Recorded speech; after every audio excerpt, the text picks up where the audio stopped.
बहुत समय पहले की बात है। एक घने जंगल में जानवरों का एक बड़ा समुदाय रहता था। वहाँ शेर, बाघ, हिरण, लोमड़ी, बंदर, खरगोश और हाथी सब मिलजुल कर रहते थे। इस जंगल के राजा पहले शेर हुआ करते थे, परंतु शेरों के आपसी झगड़ों और लालच से जंगल का शांति भंग हो गया था। जानवरों ने मिलकर तय किया कि इस बार कोई ऐसा राजा चुना जाए जो शांति प्रिय, बुद्धिमान और निष्पक्ष हो। काफी सोच विचार के बाद सबकी नजर हाथी पर पड़ी। हाथी राजा, उसका नाम था सुमति, मतलब अच्छी बुद्धि वाला। वह बड़ा ही शांत स्वभाव का था, कभी किसी से ऊंची आवाज में बात नहीं करता था और जब बोलता तो सब ध्यान से सुनते थे। उसे जंगल का नया राजा चुन लिया गया। कुछ ही महीनों में जंगल में भीषण गर्मी पड़ने लगी। तालाब सूखने लगे, नदियां पतली हो गईं और जानवरों को पानी के लिए दूर जाना पड़ता था। छोटे जानवर जैसे खरगोश, गिलहरी और चूहे सबसे ज्यादा परेशान थे। एक दिन जानवरों का एक समूह हाथी राजा सुमति के पास पहुंचा और बोला, राजा जी, हमें पानी नहीं मिल रहा। छोटे बच्चे प्यास से तड़प रहे हैं।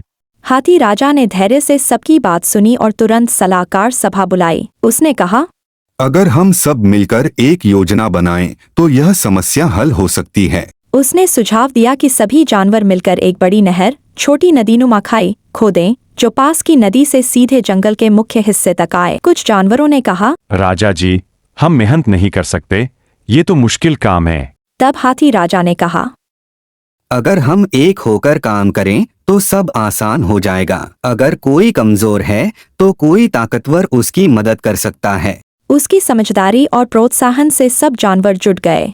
हाथी, बैल और बाघ मिट्टी खोदते, बंदर और पक्षी रास्ता दिखाते, छोटे जानवर पत्थर हटाते।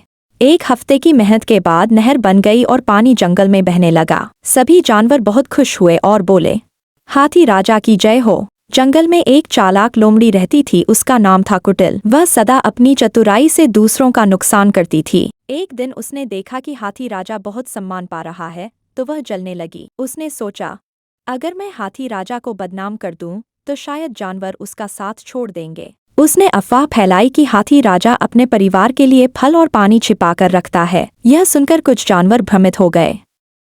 उन्होंने सोचा, क्या राजा सुमति ऐसा कर सकते हैं? हाथी राजा को यह बात पता चली, लेकिन उसने गुस्सा नहीं किया। वह सीधा सभा में गया और बोला, अगर आप सोचते हैं कि मैंने गलत किया है तो आप मेरा घर और खजाना देख सकते हैं। उसने सबको अपने घर बुलाया।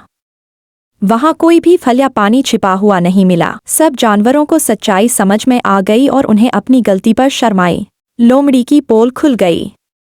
हाथी राजा ने फिर भी उसे दंड नहीं दिया, बल्कि कहा, गलती करना इंसान की फितरत है, लेकिन सुधार करना बुद्धिमानी है। लोमड़ी को अपनी गलती पर पछतावा हुआ और वह भी सुधर गई। समय बीतता गया, जंगल में फिर से हरियाली लौट आई। जानवरों ने सीखा कि मिलजुल कर रहने में ही ताकत है। राजा सुमति की समझदारी, धैर्य और ईमानदारी ने सबका दिल जीत लिया। हाथी राजा ने कभी क्रोध नहीं किया, कभी झूठ नहीं बोला और हमेशा सबकी भलाई के बारे में सोचा। वह अपने फैसले सभी की राय लेकर करता था।